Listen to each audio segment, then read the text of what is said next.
Hola, buenas tardes. Bueno, hoy, 23 de diciembre de 2020, estamos reunidos en esta sala virtual para realizar la defensa de tesis de licenciatura en Ciencias Antropológicas de Sebastián Cae. Entonces, como primer paso, le vamos a dar la palabra a Sebastián para que haga su exposición. Bueno, muchas gracias. Ahora comparto la pantalla. Eh, ¿Se ve ahí bien? Bueno, antes que nada, bueno, agradecer, ¿no? a la jurado, a Brenda y al departamento realmente para que posibilitaron facilitar esta defensa antes de fin de año, que fue un año tan extraño. Eh, bueno, para ir ya comenzando, Sebastián, no estás sí. viendo pantalla, Ah, ¿no? no, tenés que tener el documento, el PowerPoint abierto y después le pones Sí. compartir y ahí lo visualizas. Ah, Lo visualizamos. a ver.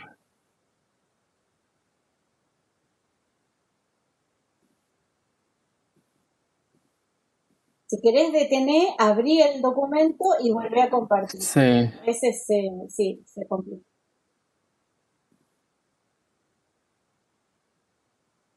eh,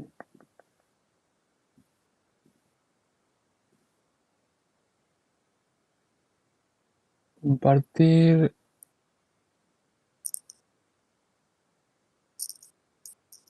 No, vemos tu pantalla, vemos tu Ah, sesión. ah, Tenés que tener abierto el PowerPoint y después abrirlo sí. y ahí compartir y elegir en las pantallitas que te muestra, elegir tu documento, tu PowerPoint. Mm, A ver. porque acá lo tengo abierto. Lo tenés abierto ahí, lo ves en pantalla completa. Sí. Y ahora si le pones compartir que te muestra varias pantallas, dale clic en la que es tu documento.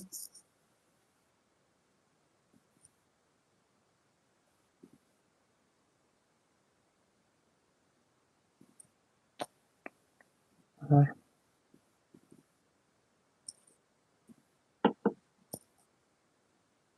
Eh, no sé. Bueno, aprieto compartir y me dice compartir la ventana de mi reunión. No, esa no. No te Mm, muestra en la pantalla varias, ¿no? no, me tira. No.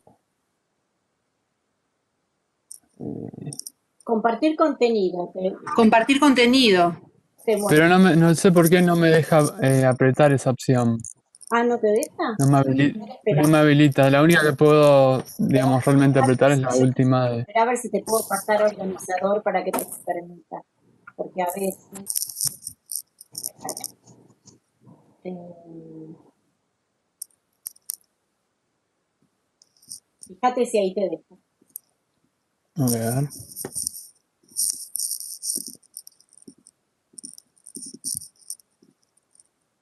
Mm, no, tampoco. ¿Puede ser, Sebastián, que estés usando el Webex desde el navegador o te bajaste la aplicación? Eh, bueno, yo apreté el link desde el correo Puede ser que por eso. Bueno, yo mandaron. creo que es eso. Porque Ah, yo que está ahora bien. lo abrí desde el navegador, probé lo de compartir pantalla y me da las mismas opciones que a Sebastián. O Ah, está sea, bien. Puede ser. solo me da como la pantalla ¿Querés? de... A ver, yo ahí estoy compartiendo pantalla y lo que ven, sí, Sí, Claro. repite. es Lo Por mismo. eso, es porque no está...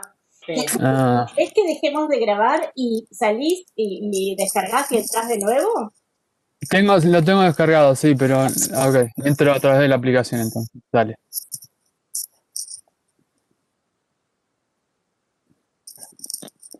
Eh,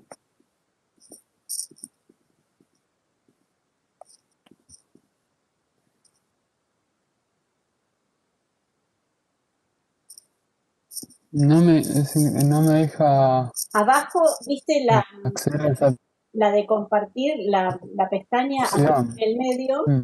compartir contenido. Fíjate ahí y te muestra varias pantallas A ver, sí. y ahí haces clic en la tuya, en el Power. Es que. Ahora entiendo. Lo tenía bloqueado eh, desde los ajustes de la computadora. Por eso no me dejaba. Me pide, perdón, cerrar el WebEx y volverlo a abrir para poder hacerlo. Puedo hacer si Ah, salgo rápidamente. ahí por cómo se acomodó ¿Se la escucha ahí imagen, también? pienso que va a compartir lo correcto. Sí. ¿Se ve bien ahí entonces? Todavía no vemos, pero Ah, tarda un poquito. bueno. Ahí está. Ahora lo vemos. Bien. Disculpa por esa. Es la primera vez que uso esta aplicación, por eso no la tenía muy presente. Bueno, bien.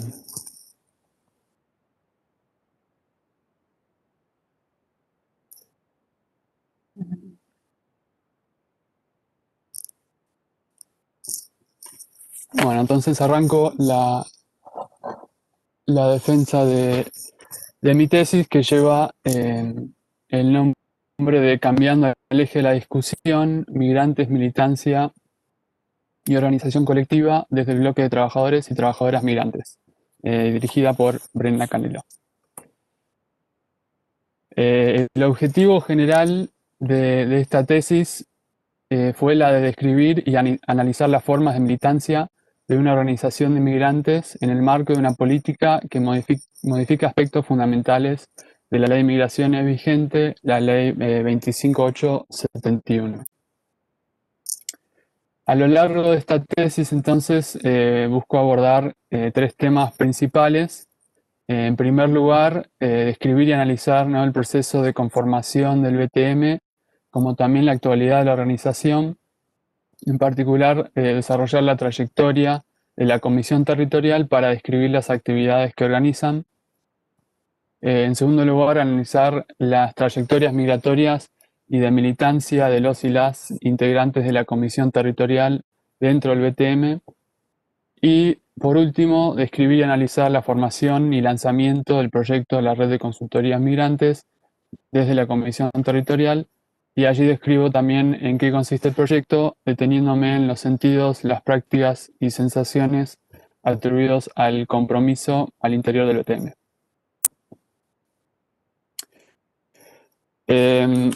Entonces, empezando por el primer capítulo, allí me detengo, ¿no?, en la conformación, el proceso de conformación del BTM y de la Comisión Territorial en particular. El DNU 70, el decreto de necesidad y urgencia 70, marcó un punto de inflexión importante para lo que fue la conformación del BTM luego, y es por eso que me pareció y me parece pertinente hacer la reconstrucción de políticas migratorias en la Argentina. No me voy a detener, ¿no?, en las particularidades de cada una de estas leyes, ya que son ampliamente conocidas y trabajadas, pero sí resaltar, ¿no?, la relevancia e importancia del rol de las organizaciones de migrantes en la segunda mitad de la década de los 90 en relación con la aprobación de la Ley de Migraciones 25871 en el 2003.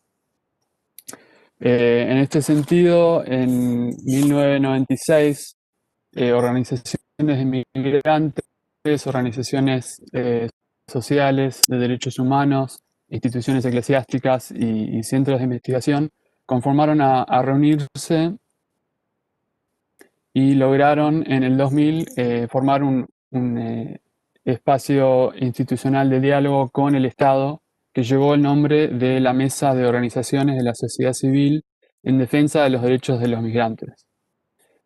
Concretamente, las demandas de la mesa se centraron en exigir la derogación de la ley Videla como también la sanción de una nueva normativa migratoria. En este sentido, las organizaciones de migrantes, si bien no participaron, ¿no? del espacio, el espacio de la mesa en sí mismos, sí fueron igualmente una fuerza fundamental para que en el 2003 se apruebe la Ley de Migraciones 25871.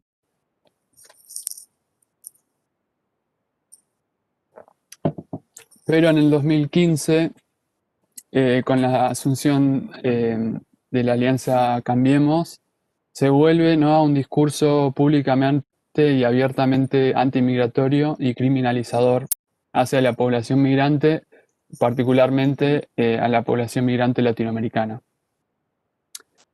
Concretamente anuncian la construcción de un centro de detención para migrantes en el 2016, que frente ante movilizaciones por parte de organizaciones de migrantes, sociales, de derechos humanos y académicos y académicas, se logró frenar el proyecto.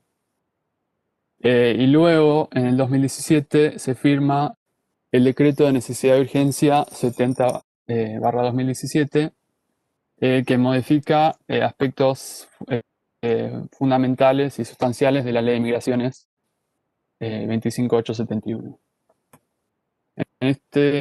Digamos, a partir de este decreto, organismos de derechos humanos y de asistencia a migrantes fueron los primeros en responder mediante estrategias legales y presionando institucionalmente, pero paralelamente también se comienzan a realizar primero reuniones más informales y luego asambleas multitudinarias por parte de organizaciones de migrantes y migrantes autoconvocados que no forman parte necesariamente de organizaciones de migrantes de más larga trayectoria. A partir de estas asambleas, entonces, se decide convocar a un paro migrante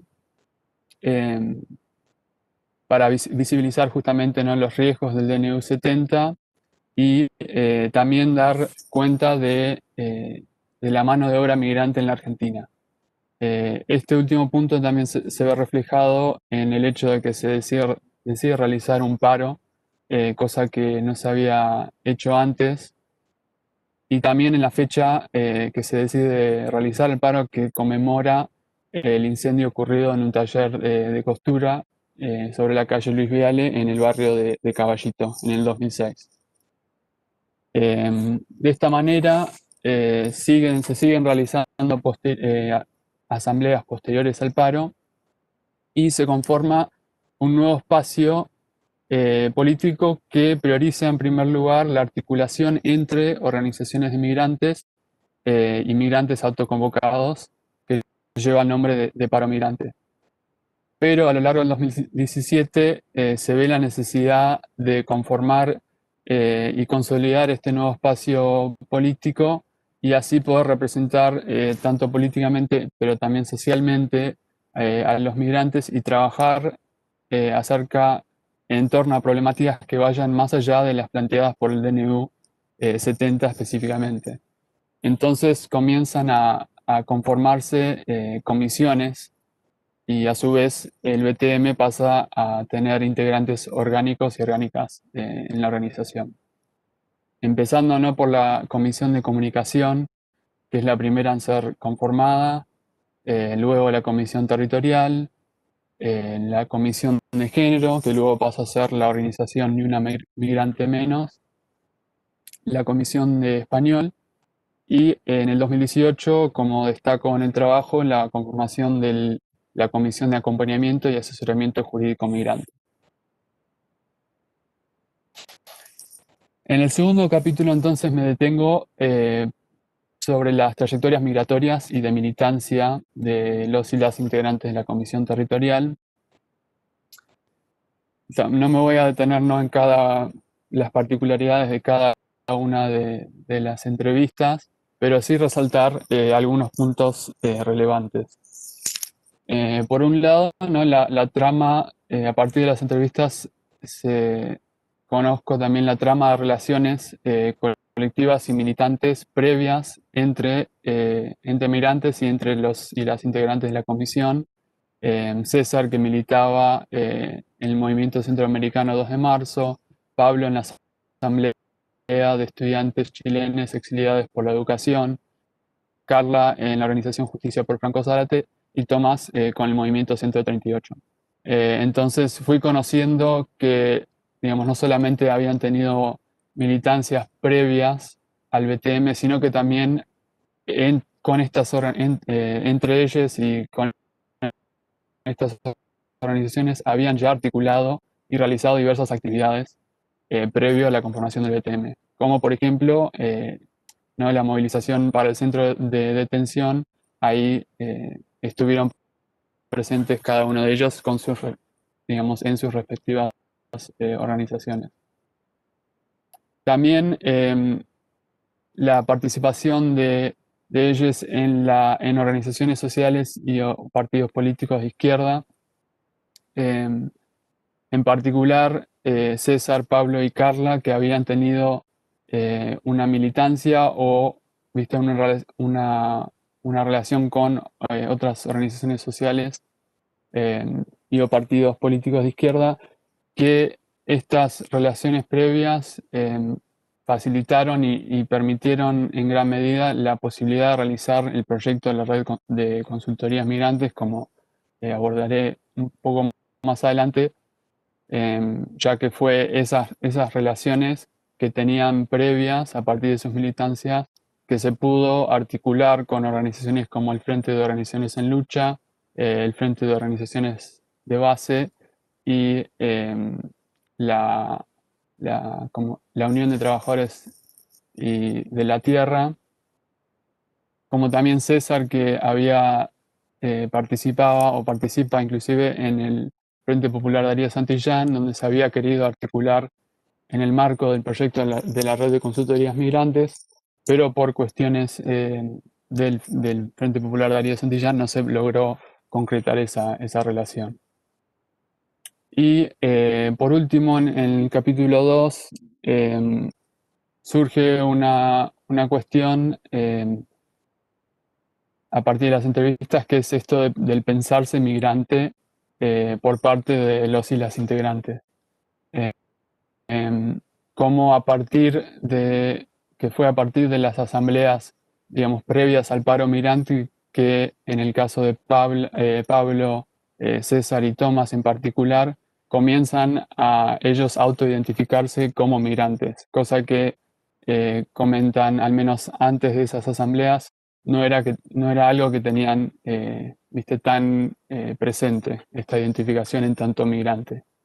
Entonces, me pareció relevante recuperar esto y hacer, digamos, una reflexión en torno a ¿viste? Problematizar aún más la categoría de migrante,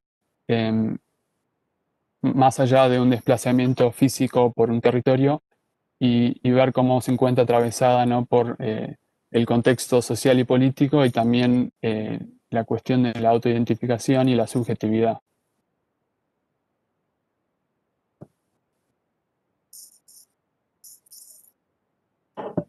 Y en el tercer capítulo me detengo particularmente en lo que fue y es el proyecto de la red de consultorías migrantes, la red COMI.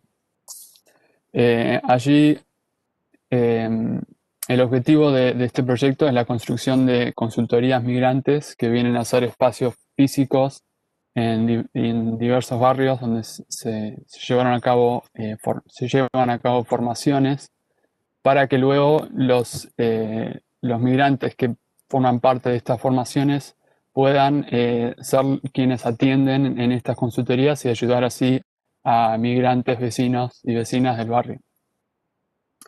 Entonces, el proyecto de la red COMI se concibe en tanto un salto cualitativo con respecto a las charlas informativas que se venían realizando previamente desde la Comisión Territorial.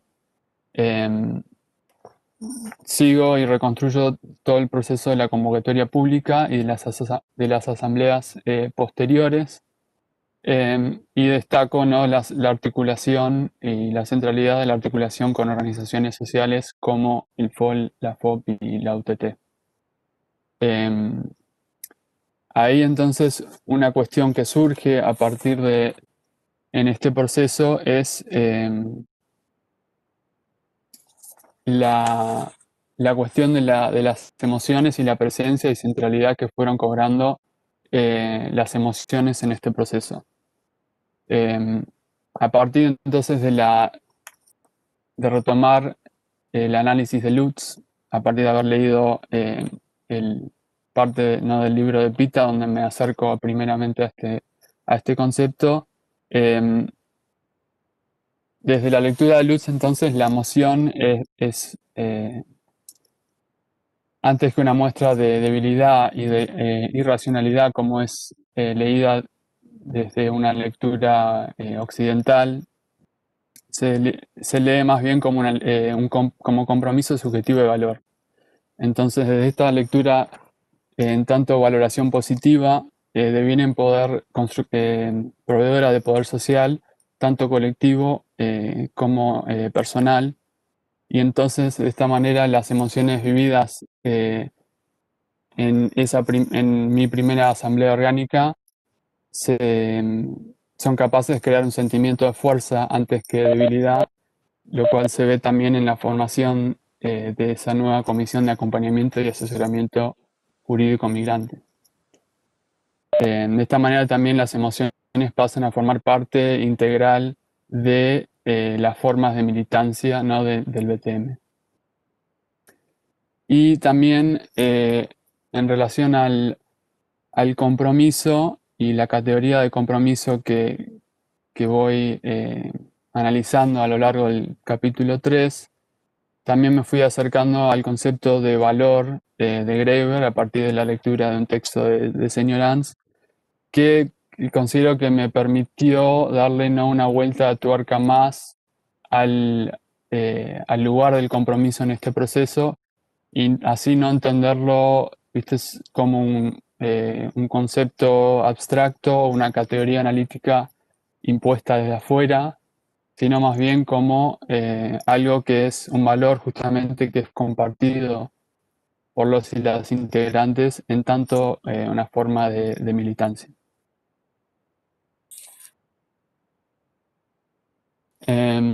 Después quedaron, o sea, algunos temas que podría seguir problematizando habiendo realizado este trabajo es, por un lado, la relación del BTM con el Estado. Por otro lado, los sentidos atribuidos a la autoidentificación como migrantes en el contexto de una política migratoria restrictiva, y también la reflexividad en el campo y su relación con el problema de investigación. Y ahora a continuación me voy a detener un poco más en este último punto, ya que considero que fue la metodología y la reflexividad en el campo la que tuvo un lugar central en relación con el problema de investigación y el análisis. Entonces, una primera pregunta metodológica podría ser, ¿no?, ¿por qué el BTM para llevar a cabo esta investigación? Y como remarco en la introducción, mi primer acercamiento fue en el marco del segundo paro migrante. Allí fue impactante ver una masiva convocatoria de migrantes, pero también, y tal vez lo que más me llamó la atención, fue esta presencia de diversas organizaciones sociales y políticas de izquierda. El Partido Obrero, el Polo Obrero, el FOL también estaba ahí, recuerdo. Entonces, hasta ese momento, las lecturas que había hecho sobre organizaciones de migrantes, esa problemática al menos no era una que estaba muy trabajada, entonces ahí mi interés y por poder conocer más, ¿no?, sobre esta relación.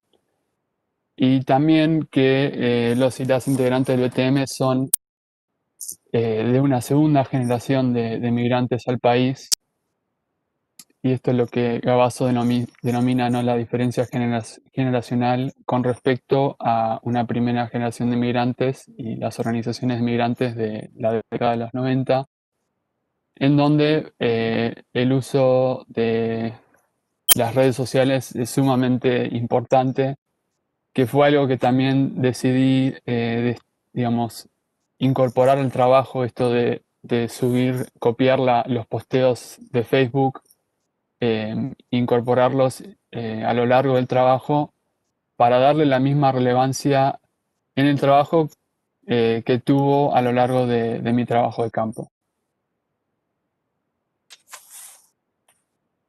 Luego, la relevancia de las trayectorias políticas y migratorias de los y las integrantes de la Comisión Territorial, en las cuales ya me detuve, digamos, en un sentido más analítico, pero la elección de utilizar el concepto de carreras militantes para este análisis, por sobre, por ejemplo, la de historias de vida, fue justamente para poder darle relevancia o entender, ¿no?, las militancias previas de los y las integrantes en relación con las militancias actuales, ya que justamente había, a partir de estas articulaciones con organizaciones sociales en el marco del proyecto de Red Comi, las militancias previas cobraban mucha relevancia.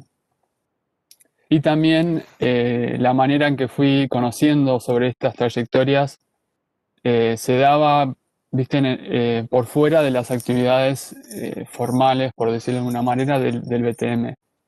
Esto es cuando, viste, nos juntábamos para una asamblea, y después de la asamblea seguíamos reunidos y ahí intercambiando y conociéndonos también, fuimos compartiendo nuestras historias y trayectorias, y en estas charlas más informales fue que comencé a dimensionar la centralidad y la relevancia de las trayectorias.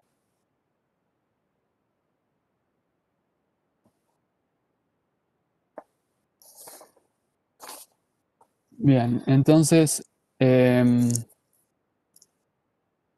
quisiera también profundizar un poco más sobre la propuesta que retomo para este trabajo, de abordar los procesos políticos en tanto procesos vivos, de Fernández Álvarez, Gastañeda y Quirós, ya que considero que esta propuesta me permitió también ampliar el horizonte de indagación y de análisis a lo largo de este trabajo. Entonces, en el tercer capítulo yo retomo, ¿no?, la categoría de compromiso en tanto una categoría analítica. Esto en relación, ¿no?, con las formas de militancia de la organización. Desde esta propuesta, entonces, las autoras privilegian la oportunidad que nos ofrece el trabajo de campo etnográfico para conocer las dimensiones de la experiencia que exceden la palabra y la comunicación verbal, y la que accedemos a través de nuestra experiencia personal con las experiencias de los otros y otras en el campo. Esto vendría a ser, ¿no?, la comunicación no verbal, no intencional, la percepción, la sensación, el juicio y el afecto.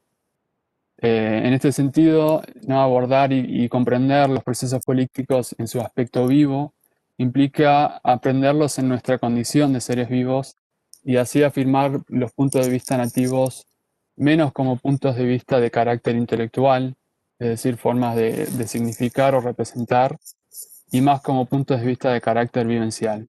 Y esto sería más bien formas de estar, crear y hacer. En este sentido, y a partir de esta perspectiva menos preocupada por capturar productos de la acción y más interesada en lo que se coproduce haciendo, es lo que denominan esta política de transcurrir, que me permitió detenerme en la dinamicidad de la organización en este hacer de política de la organización y de sus integrantes. De esta manera, digamos, es posible, digamos, no enfocarse más bien en el transcurrir del proyecto concreto.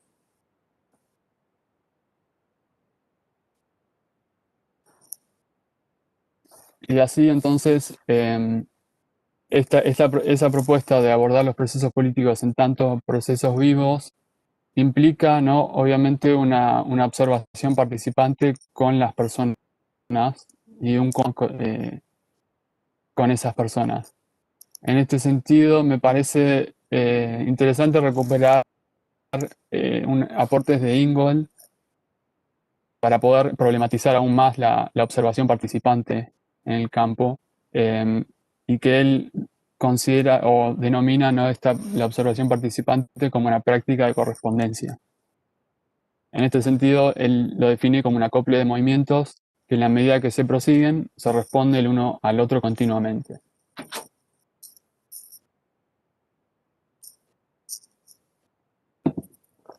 De esta manera, digamos, uno abre la percepción a lo que está sucediendo allí, pero al mismo tiempo responde a eso. En este sentido, dice que los pasos de la observación participante, como aquellos de la vida en sí, son contingentes a las circunstancias y no avanzan hacia ningún fin. Más bien marcan modos de seguir adelante y de dejarse llevar, de vivir con otros humanos y no humanos, una vida que es consciente del pasado, afinada a las condiciones del presente y abierta especulativamente a las posibilidades del futuro. Y esto último me parece importante destacar en relación, ¿no?, con lo que fue mi experiencia y mi vínculo con el BTM.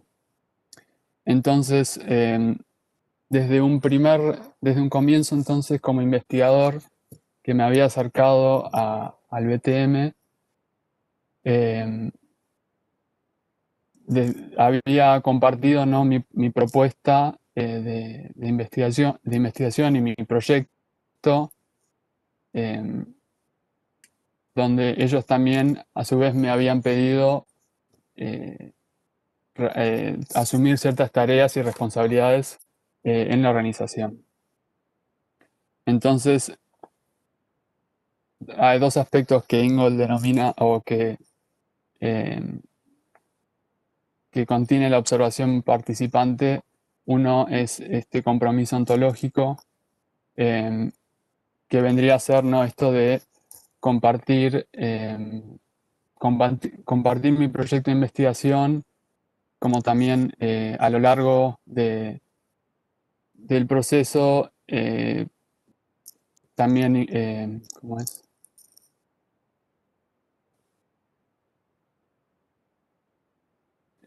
Cuando, por ejemplo, que había presentado una ponencia para un congreso, esa presentación también fue presentada antes de entregarla y ahí habían hecho comentarios con respecto y se discutió con respecto a las cuestiones discutidas en el trabajo. Pero a medida que iba entrando en el día a día, ¿no?, y construyendo una relación de mayor confianza y cercanía con los y las integrantes,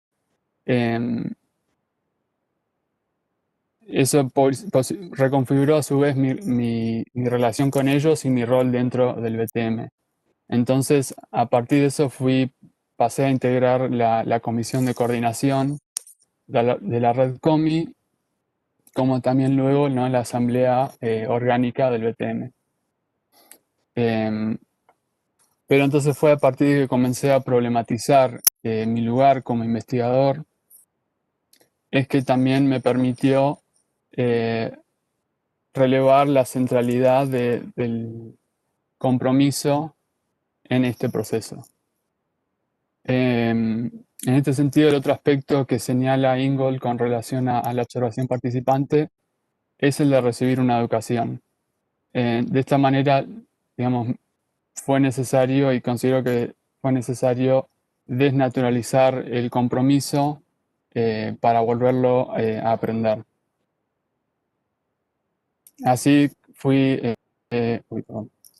releyendo, ¿no?, las notas de campo y los registros, y así a partir de eso pude comenzar a comprender las diferentes formas y sentidos que fue cobrando el compromiso a lo largo de este proceso. Entonces, para ir cerrando, en este transcurrir de investigador a investigador militante, fui aprendiendo las formas de militancia a partir de la experiencia vivida con los y las integrantes del BTM.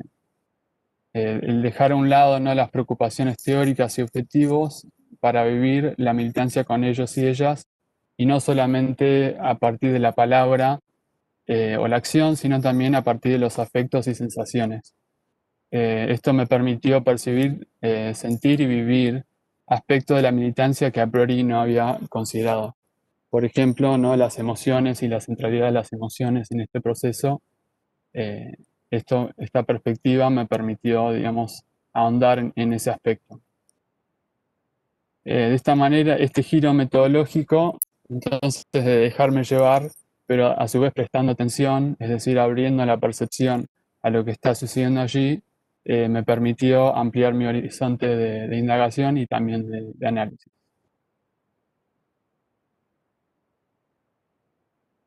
Bueno, ahí concluida la presentación. Bueno, una vez concluida entonces la presentación de Sebastián, le vamos a dar la palabra a las integrantes del jurado para que hagan su evaluación. María Inés está con muy mala señal de internet. Por lo menos eso. Bueno, ¿Se me borra? No, ahora no te vemos, yo no te veo y veo un signito, pero te escuchamos, ¿eh? sí. Que arranque Laura, que voy a ver si cambio a otra red. Bueno, perfecto. Entonces te desmuteo. Bueno, primero que nada, la verdad que fue muy bueno tener la experiencia de poder leer la tesis.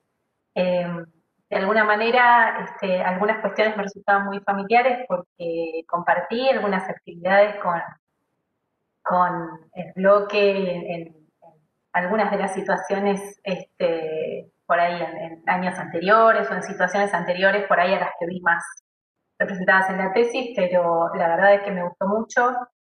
Me parece que, bueno, yo sin querer adelanté como muchas cuestiones de la lectura, así que no sé si lo habrás leído, pero me dio un papelón, pero bueno, ahí hay algunas cuestiones ya adelantadas, pero simplemente, digamos, en principio me parece como un gran aporte la sistematización de una experiencia de organización colectiva de estos jóvenes, eh, y precisamente por lo lograda que está esa reconstrucción, que eso es un poco lo que intenté poner por escrito, que me parecía clarísimo desde la primera palabra hasta la última, clarísimo para incluso por ahí alguien que no sabe absolutamente nada del tema, así que me parece que eso es un re logro, como además para la tesis, ¿no? Como ejercicio final de la carrera, me parece realmente que es algo que es necesario destacar y que hace muy gustosa la lectura también.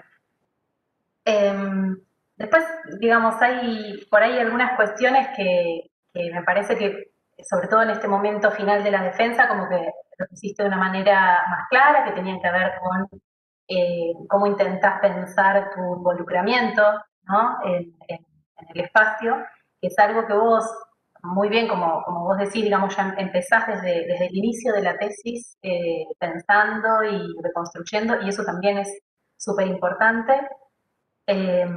Y por ahí algunas cuestiones que me habían quedado respecto de la lectura, de por ahí algunas partes donde esa reflexión sobre tu involucramiento por ahí se me perdía un poco en la reconstrucción de situaciones, me parece que quedaron como mucho más claras en esta presentación oral o sobre todo en estas últimas cuestiones que planteas, por lo menos a mí me quedaron un poco más claras y me parece bueno, que está muy buena también cuando pasa eso. Y después, lo último por ahí, personalmente, desde el campo de educación y migración, me parece súper interesante el trabajo porque también hay muchísimas situaciones que vos reconstruís que si bien se inscriben en un campo de discusión, ¿no? De los activismos y la historia de los activismos migrantes en Argentina, también dan cuenta de no solo de otra generación o de una nueva generación que se piensa con determinadas particularidades, sino también en todo lo que nos aporta para pensar las formas de relacionarnos con el Estado y también de construir conocimientos sobre los derechos en los procesos de activismo, de demanda. Y por eso una cuestión que a mí me parece súper interesante es cómo nos aporta a pensar enfoques, digamos, descentrados de una perspectiva estatal, institucional, y desde la reforma legal, que es lo que suele predominar en los enfoques educativos sobre los derechos de los migrantes, ¿no? Más, por supuesto que es un campo muy que venimos trabajando, ¿no? Y muchas personas vienen aportando, pero digo, aún así, en muchos lineamientos educativos, en muchas iniciativas incluso, predomina un enfoque institucional y estatal y queda muy marginalizado el punto de vista de los colectivos, incluso sobre, digamos, a la hora de reconstruir, por ejemplo, cómo se llegó a la ley de migraciones, ¿no? Y tu tesis que aporta también lo específico de los modos de aglutinamiento a partir de un nuevo instrumento jurídico como el DNU, ¿no? Que también es una particularidad súper interesante. Pero en ese sentido, yo te mencionaba ya por escrito que me parece como muy interesante para dialogar con muchas preguntas que tenemos en el campo de educación y migración. Así que, bueno, en principio eso. No, no mucho más.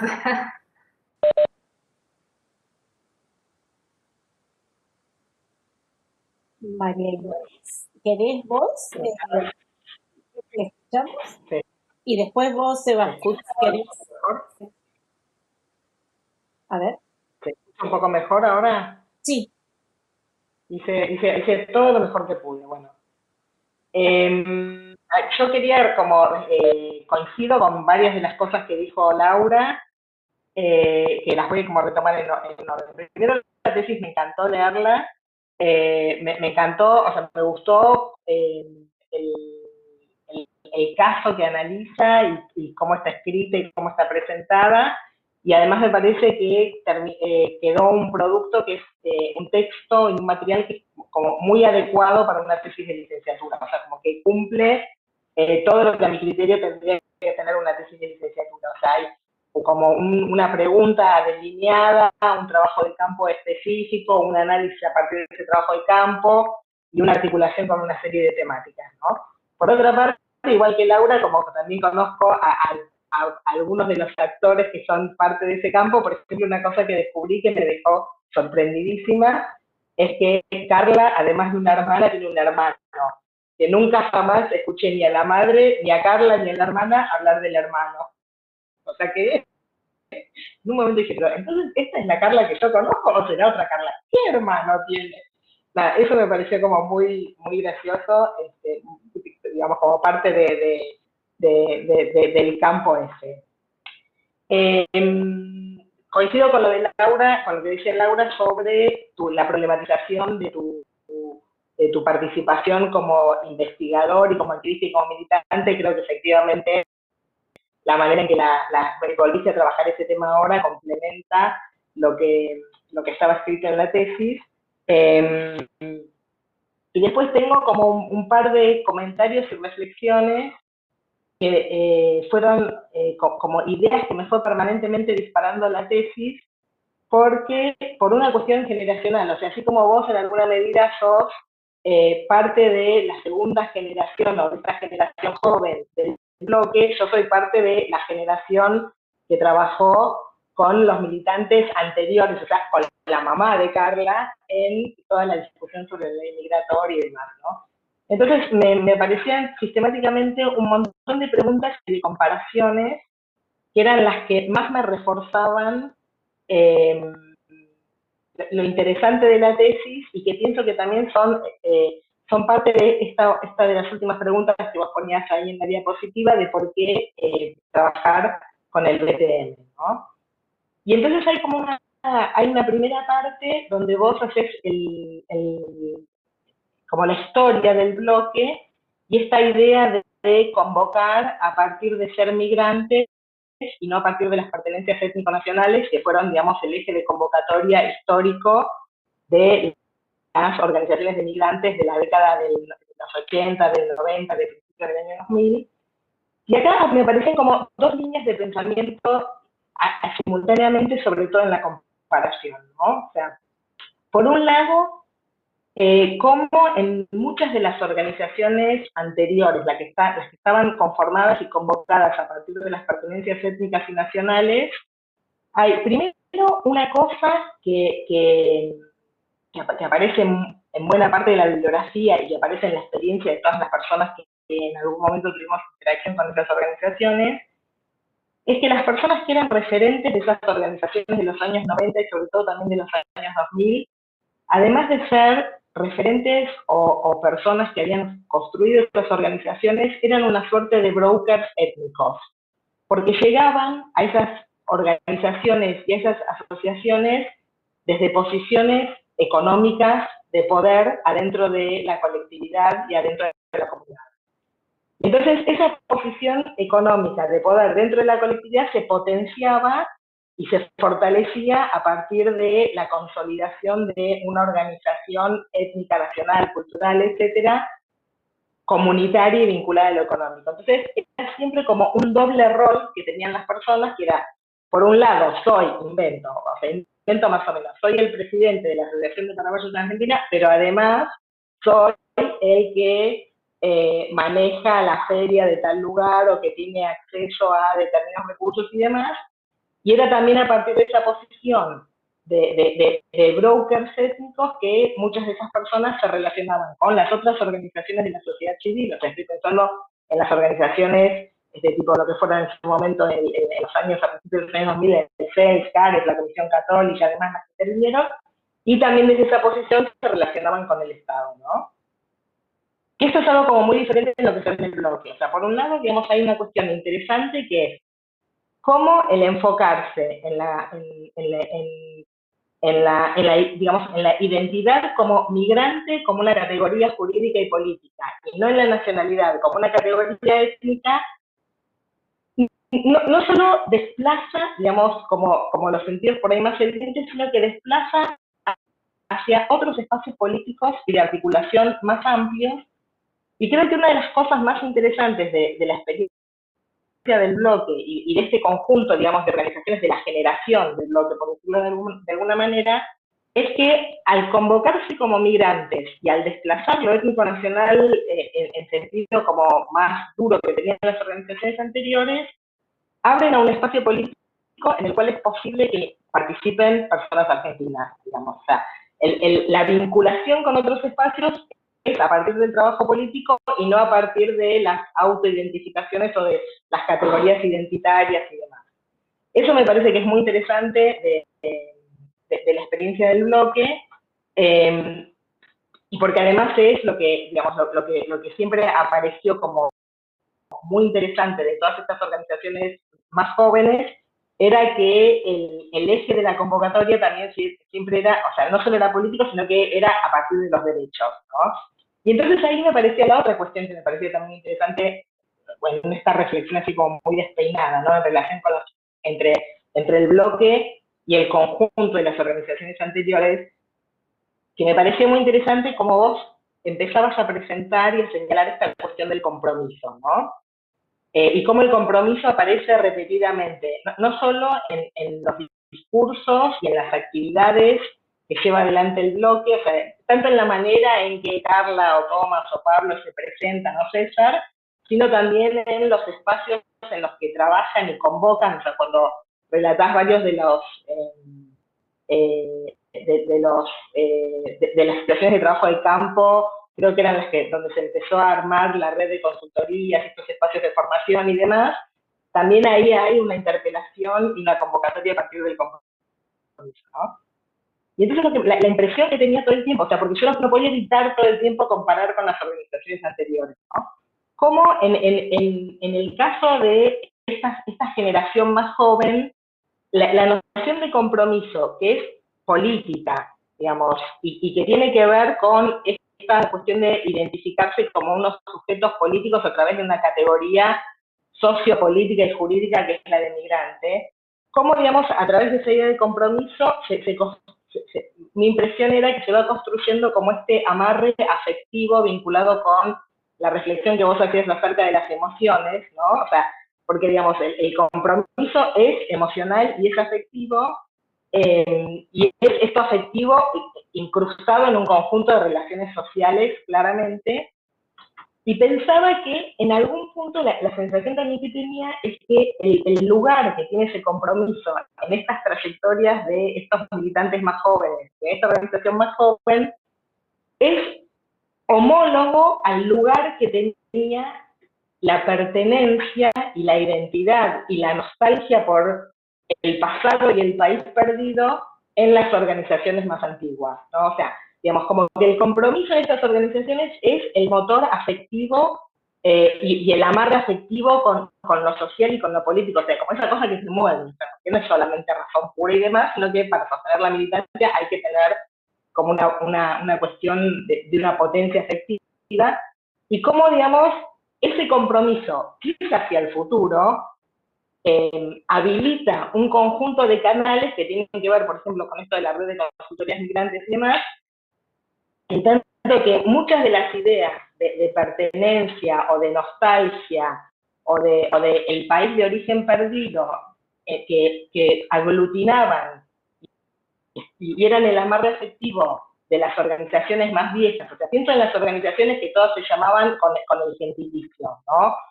O con el gentilicio del país, o con el de la ciudad, o con la fecha patria, o sea, de las organizaciones bolivianas que se llaman 6 de octubre, hay 18.500, o las que, incluso yo pensando en las que son los catalanes, digamos, o sea, todas las que apelan a la idea de un terruño y se construyen sobre una idea de nostalgia y que efectivamente, digamos, articulan con un conjunto de prácticas culturales y folclóricas, como en un sentido mucho más tradicional, que son las que en algún punto siempre o me da la impresión, no quiero ser terminante, pero que son en un punto las que muchas veces fueron como algo que detuvo las construcciones políticas con las otras organizaciones sociales y políticas territoriales que no eran de migrantes, ¿no?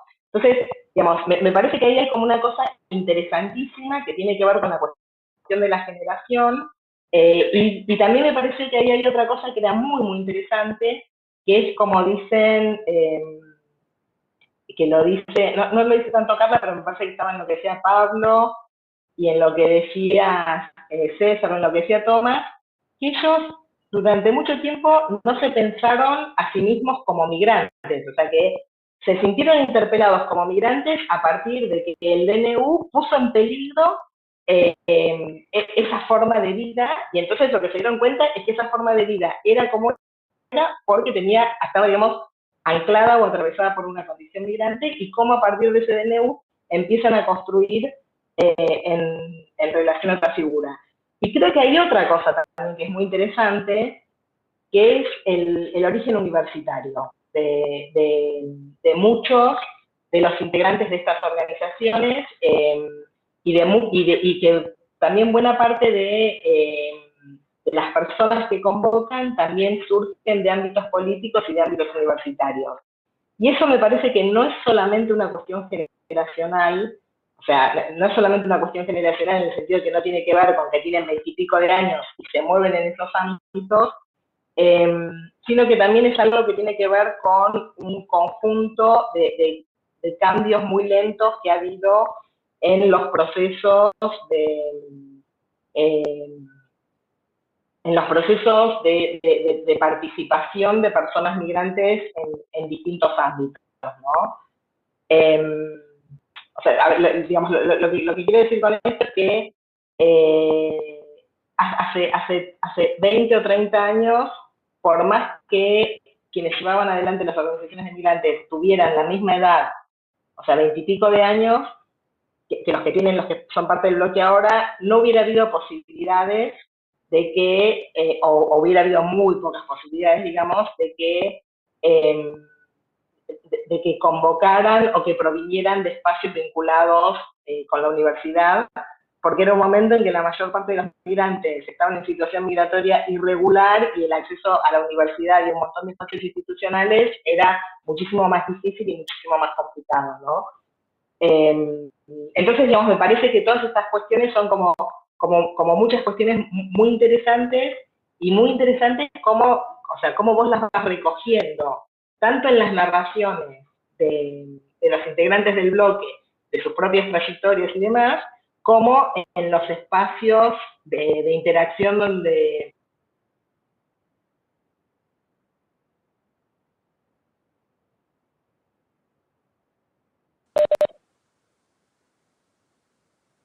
Se cortó, María Inés, ¿nos escuchas?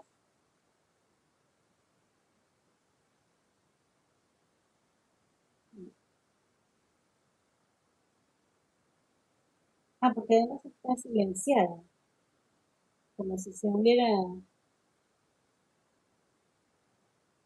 ¿Ahí? Ahora te escucho. Ahí está. Me saltó el mouse y se silenció. Pues, No, sí, sí.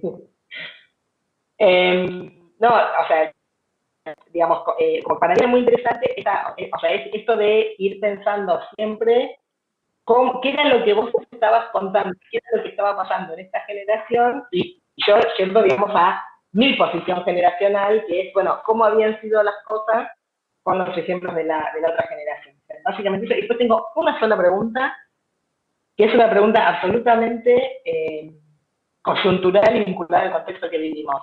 Porque en las entrevistas que vos, en los diálogos con Carla, con Tomás, con Twitter y demás, vos a todos les preguntás cómo se imaginaban que iba a ser el año siguiente, ¿no?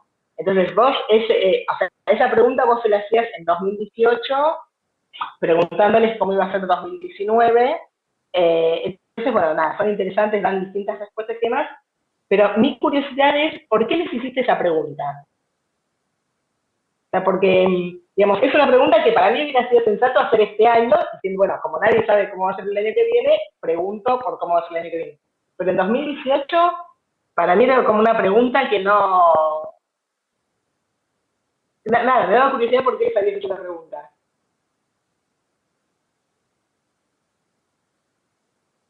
¿Respondo ahora o esperamos a...? Sí. Sí, porque Ah, vale. después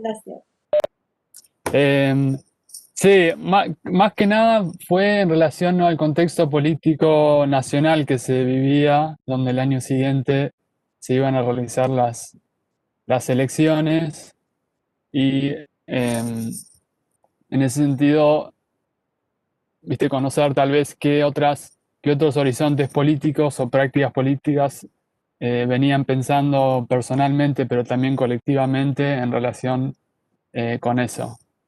Pero sí, sí es verdad que, claro, ahora en el contexto actual esa pregunta cobra un significado bastante diferente de lo que había pensado originalmente, al menos. Ahora cuando vos me lo contestás es obvio, pero es como que algo que pasó hace 100 años. Sí, sí, Hace una eternidad. Claro. Bárbaro, mil gracias.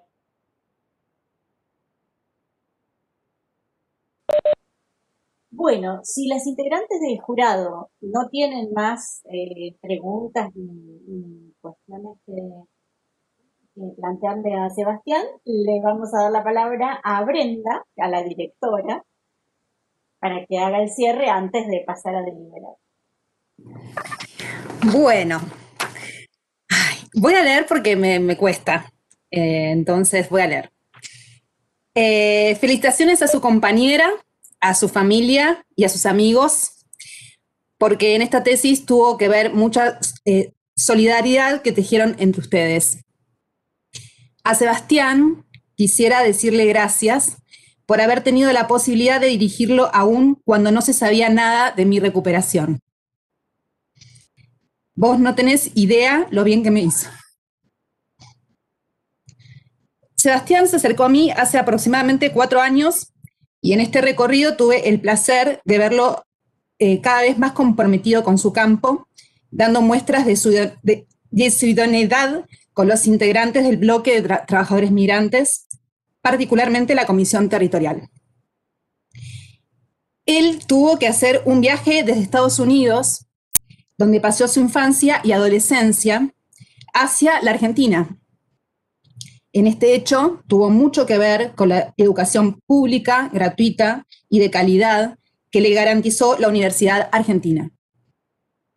Y nos produce mucho orgullo pensar que las generaciones que vendrán podrán contar con ese derecho garantizado. A María Inés y a Laura y al departamento, gracias por estar al pie del cañón, muchas gracias, y por todo lo que han hecho para que Sebastián se esté recibiendo. Bueno, bueno, con esto entonces termina la primera parte de la defensa. Ahora le vamos a pedir a Sebastián que salga un ratito de la reunión. Brenda o alguna te va a avisar para que vuelvas a entrar cuando esté lista el acta. Y nosotros vamos a cortar la transmisión de YouTube y también la grabación. Así que nos vemos en un ratito para hacer la lectura del acta.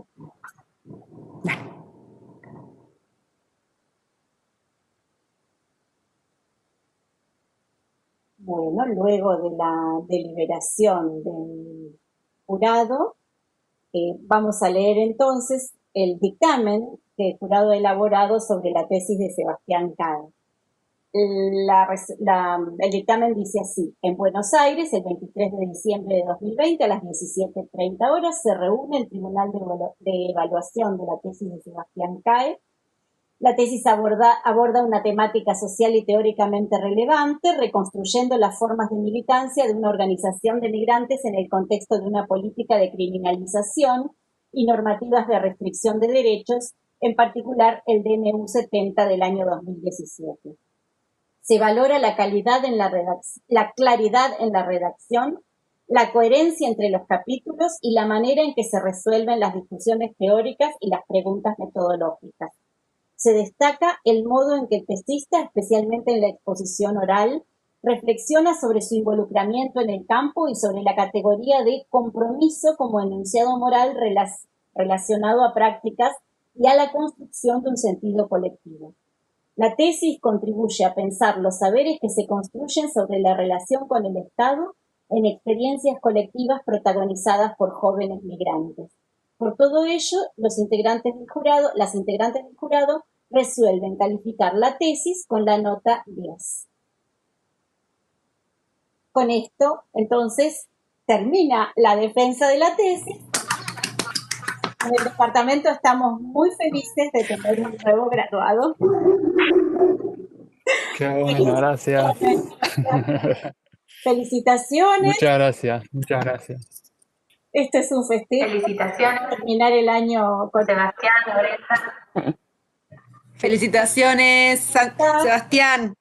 Gracias. Muy bien. Muchas gracias. La verdad que es un enorme placer poder haber trabajado con esta tesis con Brenda y mantenerla con el jurado y con todo el apoyo también del departamento, así que muchísimas gracias. Y ahora cuando se pueda